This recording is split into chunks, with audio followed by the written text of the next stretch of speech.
Barakatah Yahweh, Barakatah Yahushai, Barakatah Yahweh, Barakatah Yahushai, Barakatah Yahweh, Barakatah Yahushai.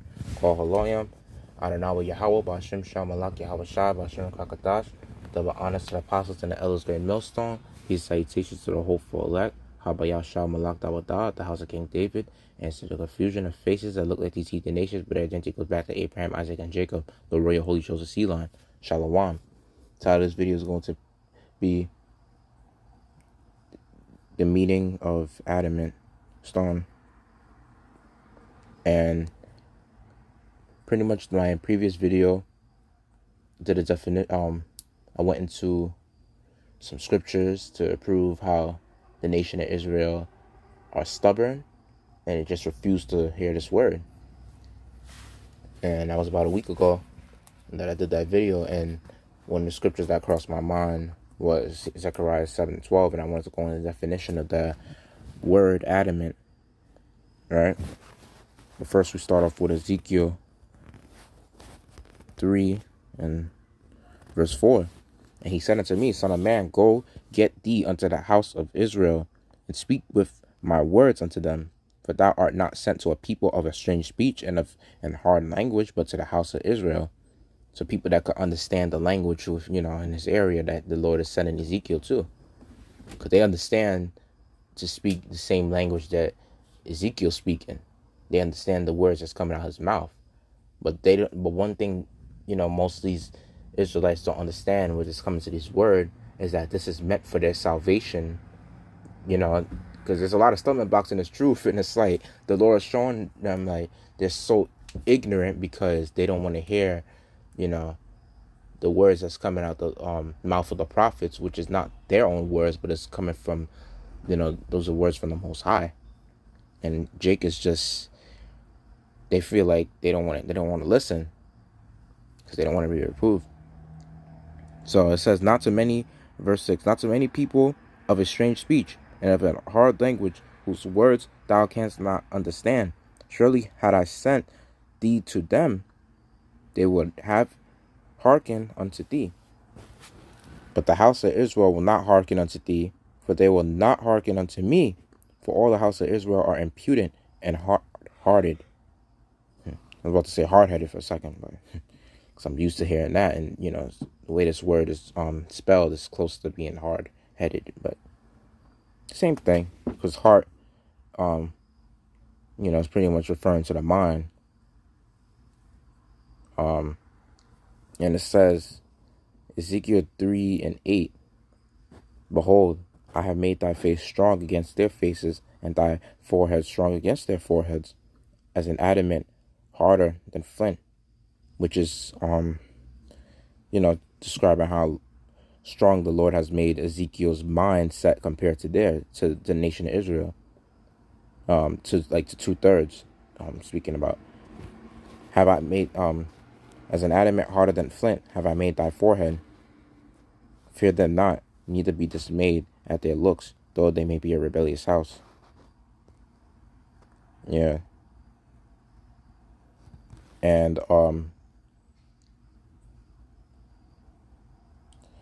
it says, Moreover, he said unto me, Son of man, all of my words that I shall speak unto thee receive in thine heart, and hear with thine ears, and go get thee to them of the captivity unto the children of thy people, and speak unto them, and tell them, Thus saith the Lord Yahweh, whether they will hear or whether they will forbear.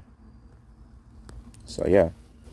So let's go into the definition of those words through the Blue Letter Bible. As an adamant. Okay. Strong's H 8068. Shamir. And going to the definition of C, a sharp stone, flint, perhaps a diamond. So yeah, adamant is pretty much a diamond stone, right? And that's pretty much what you call it, the mindset of a prophet.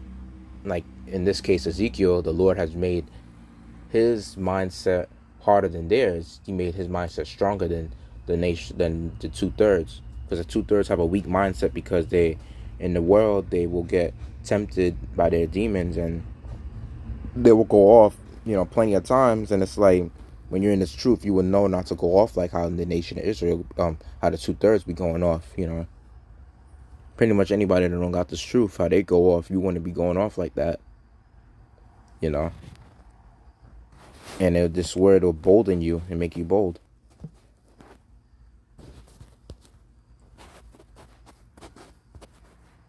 And with that much knowledge, and you should be set up as an example to do better. That's why there was prophets. And everybody's lot as an Israelite is not to be a prophet. So it says, Zechariah 7:11, but they refused to hearken and pull away the shoulder and stop their ears that they should not hear. Verse 12, yeah, they made their hearts as an adamant stone, lest they should hear the law and the words which the Lord of hosts have sent in his spirit by the former prophets. Therefore came a great wrath from the Lord of hosts. Yep. Therefore it has come to pass that as he cried, they would not hear, so they cried, and I would not hear, saith the Lord of hosts. Yep, and it says, but I scattered them with a whirlwind among all nations whom they knew not. Thus the land was desolate after them, that no man passed through nor returned, for they laid the pleasant land desolate. And according to according to Isaiah, the first chapter, the Isaiah the 6th chapter, verse let me see, I think it was verse 10 or 11, but I know it was in the 6th chapter that the Lord has pretty much blinded the nation of the 2/3 of the nation of Israel. He has blinded them. So, and according to King David, and I feel like it's Romans 11th chapter, but I know Psalm 69th chapter as well, that King David has set a curse upon the nation of the 2/3 of the nation of Israel, that they can't understand this truth, that it will be a stumbling block unto them. What was made to be their welfare, let it be a stumbling block. And when they hear these words, they will decide to, let's say, they'll scoff on the corner of the street when they see the prophet, the men of the Lord, for no reason. They couldn't, let's just say a man of the Lord didn't say nothing to them. They didn't say nothing directly to them, but they just want to come out of nowhere, try to throw bottles and curse at the men of the Lord. They want to make scoffing videos. They want to, being agents for Esau, doing that type of shit. They want to find a way to fight against the prophets, and soon gonna come to a point in time they're gonna try to find a way to put the prophet to death, like how they did in the ancient in past times. And ultimately, they put the greatest prophet, which was Yasharahla, to death, and that's what they did. These 2/3. And that's why they're just coming back in their lot, and they're doing the same shit that they did back then. The same shit. Ain't nothing new under the sun. All right. And it says, let me go into the definition of the word adamant. Well, first, let me just go into the origins of the words, like to break down the etymology. So it says adamant, not, daman, to tame. These are the Greek words.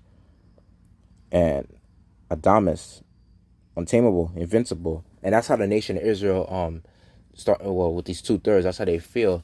They feel like they could do whatever the hell they please, and once they do their wickedness, they feel invincible. Like, they not going to trouble, they're not getting in trouble, they're not going to jail for breaking the laws and the commandments.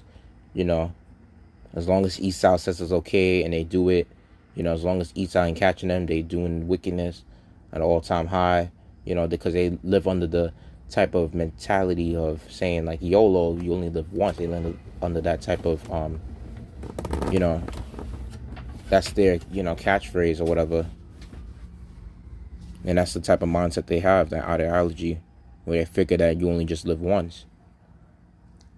And when it's coming to Jake, and I see in the high school too, I see that you have a lot of these Jakes that will do their wickedness, and they feel like the Lord ain't gonna judge them for that, because you know why? Because usually they grew up, pretty much like they were forced to go to these harlot houses, So-called modern day churches, and you have Pastor Pork Chop saying that, oh, you get saved no matter what you do, as long as you come back to the Lord and repent. And that's not the right way to seek the Lord any damn way, being in a harlot house. But which means that they don't have the truth in there. So, and they always taught that God is all love, and that bullshit doctrine, those bullshit watered down doctrines, that's what they're taught to believe, and that's not the case of this truth. So they're not taught that when the Lord gives you judgment based on your previous actions or what you did on this side, and based on what you did in your past life. So, but when they get jacked up and you teach them that, it's a problem, especially if they got put to death, or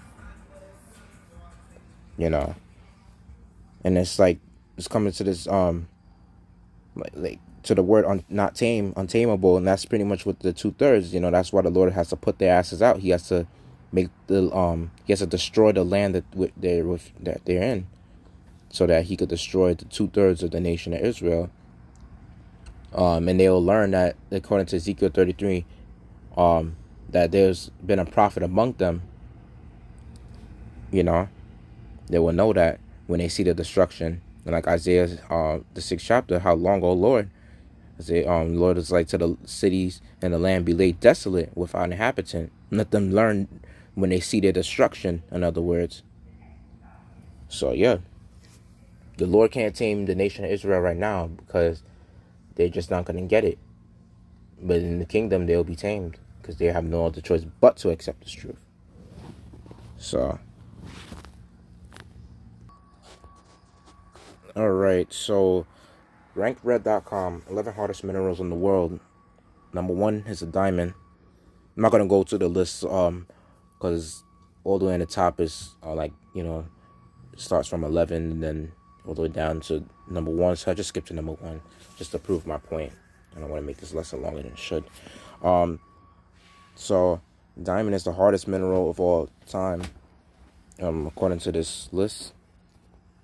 And it says the most hardness in the most scale is 10.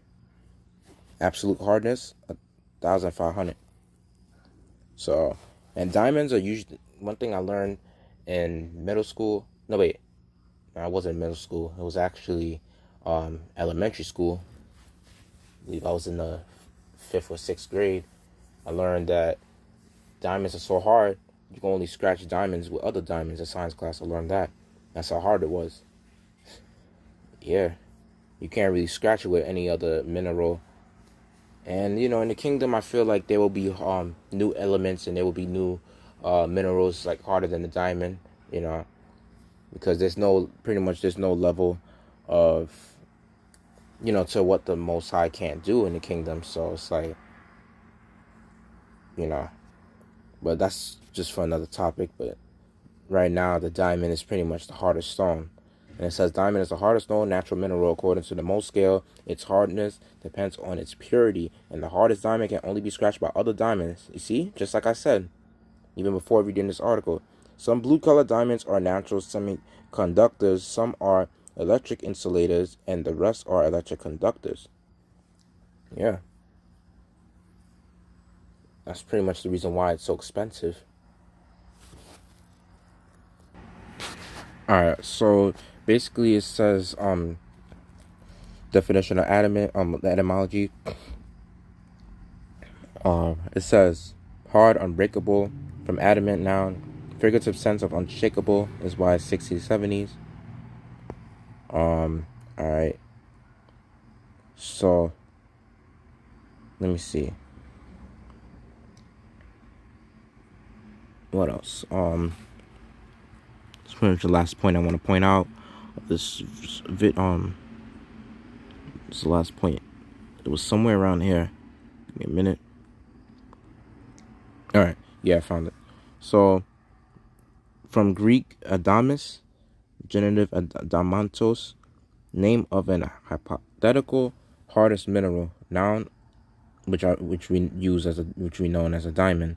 Noun, use of an adjective meaning unbreakable and flexible, which was metaphoric of anything unalterable, such as Hades, a word of uncertain origin.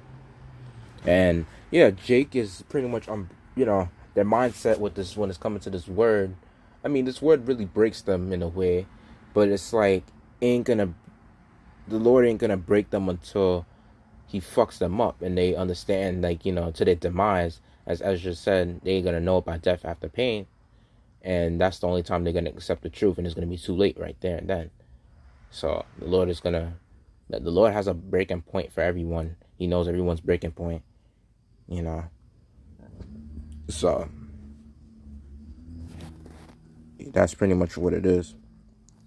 And they are unshakable, but the Lord is gonna shake them, So